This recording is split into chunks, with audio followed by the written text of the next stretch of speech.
நேற்று 26ஆம் தேதி அக்டோபர் இரவு 11:30 மணி அளவில் மோந்தா புயல் தென்மேற்கு மற்றும் அதனை ஒட்டிய தென்கிழக்கு வங்கக்கடல் பகுதிகளில் நிலவியது.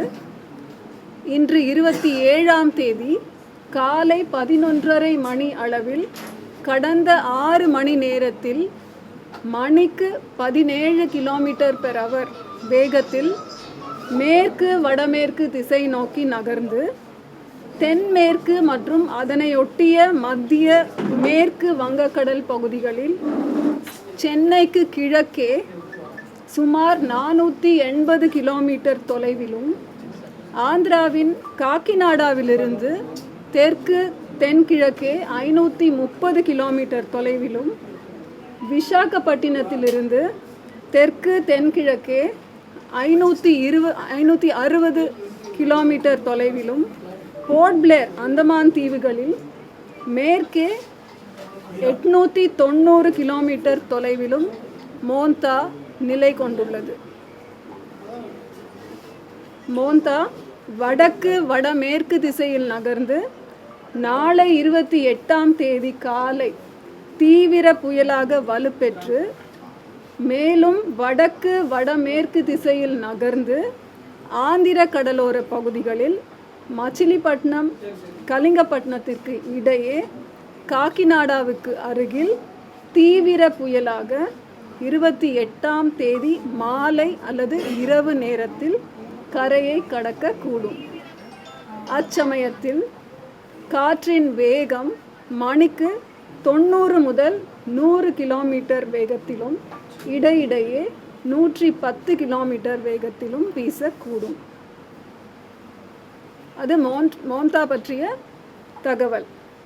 அடுத்து அரபிக்கடல் பகுதியில் நேற்று 26ஆம் தேதி அக்டோபர் மத்திய கிழக்கு அரபிக்கடல் பகுதிகளில் நிலவிய காற்றழுத்த தாழ்வு மண்டலம் டிப்ரெஷன் வடக்கு வடகிழக்கு திசையில் நகர்ந்து இன்று 27ஆம் தேதி அக்டோபர் காலை 11:30 மணி அளவில் அதே பகுதிகளில் நிலவுகிறது. இது அடுத்த 48 மணி நேரத்தில் மேலும் வடக்கு வடகிழக்கு திசையில் நகர்ந்து மத்திய கிழக்கு அரபிக்கடல் பகுதிகளை கடந்து செல்லக்கூடும். அப்புறம் அடுத்த 7 தினங்களுக்கான வானிலை முன்னறிவிப்பு மற்றும் எச்சரிக்கை பார்த்திங்கன்னா, இன்றைக்கு 27ஆம் தேதி அக்டோபர் தமிழகத்தின் ஒரு சில இடங்களிலும் புதுவை மற்றும் காரைக்கால் பகுதிகளிலும் இடி மின்னலுடன் கூடிய லேசானது முதல் மிதமான மழை பெய்யக்கூடும். தரைக்காற்று 30 - 40 கிலோமீட்டர் வேகத்திலே வீசக்கூடும். வட தமிழக கடலோர மாவட்டங்கள் மற்றும் அதனை ஒட்டிய மாவட்டங்கள் மற்றும் புதுவை காரைக்காலில் மழை பெய்யும் வாய்ப்பு உண்டு. 28ஆம் தேதி ஓரிரு இடங்களில் தமிழகம் புதுவை மற்றும் காரைக்கால் பகுதிகளில் ஓரிரு இடங்களில் இடி மின்னலுடன் கூடிய மழையும் பலத்த தரைக்காற்று மணிக்கு 30 முதல் 40 கிலோமீட்டர் வேகத்திலும் வீசக்கூடும். வட தமிழக கடலோர மாவட்டங்கள் மற்றும் அதனை ஒட்டிய மாவட்டங்களிலே மழை பெய்யும் வாய்ப்பு உண்டு. 29 அக்டோபரிலிருந்து 2ஆம் தேதி நவம்பர் வரை தமிழகத்தில் ஓரிரு இடங்களிலும் புதுவை மற்றும் காரைக்கால் பகுதிகளிலும் மழை பெய்யும் வாய்ப்பு உண்டு. கன முதல் மிக கனமழைக்கான எச்சரிக்கைன்னு பார்த்திங்கன்னா, அடுத்த 2 தினங்களுக்கு, அதாவது 27 மற்றும் 28 அக்டோபர் தேதிகளில் தமிழகத்தில் ஓரிரு இடங்களிலும் புதுவை மற்றும் காரைக்கால் பகுதிகளிலும் கன முதல் மிக கனமழை பெய்ய வாய்ப்புள்ளது.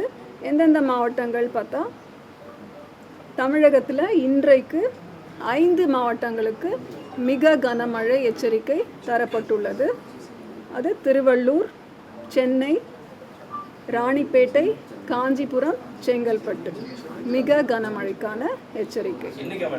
இன்றைக்கு திருவள்ளூர், சென்னை, ராணிப்பேட்டை, காஞ்சிபுரம், செங்கல்பட்டு. மீதி மாவட்டங்களான வேலூர், திருவண்ணாமலை, விழுப்புரம், கடலூர், மேற்கு தொடர்ச்சி மலை மாவட்டங்களான நீலகிரி மற்றும் கோவை மாவட்ட மலைப்பகுதிகளில் மற்றும் புதுச்சேரியிலே கனமழை பெய்வதற்கான வாய்ப்பு உண்டு. இது இன்றைக்கான கனமழைக்கான எச்சரிக்கை. நாளை ஒரு மாவட்டத்திற்கு மிக கனமழையான எச்சரிக்கை கொடுத்துருக்கோம். அது திருவள்ளூர் மாவட்டம். மற்ற மாவட்டங்கள் ராணிப்பேட்டை, சென்னை, காஞ்சிபுரம், செங்கல்பட்டு மற்றும் மேற்கு தொடர்ச்சி மலை மாவட்டங்களான தேனி, தென்காசி, திருநெல்வேலி மற்றும் கன்னியாகுமரி மாவட்டத்திலையும் கனமழை எச்சரிக்கை தரப்பட்டுள்ளது.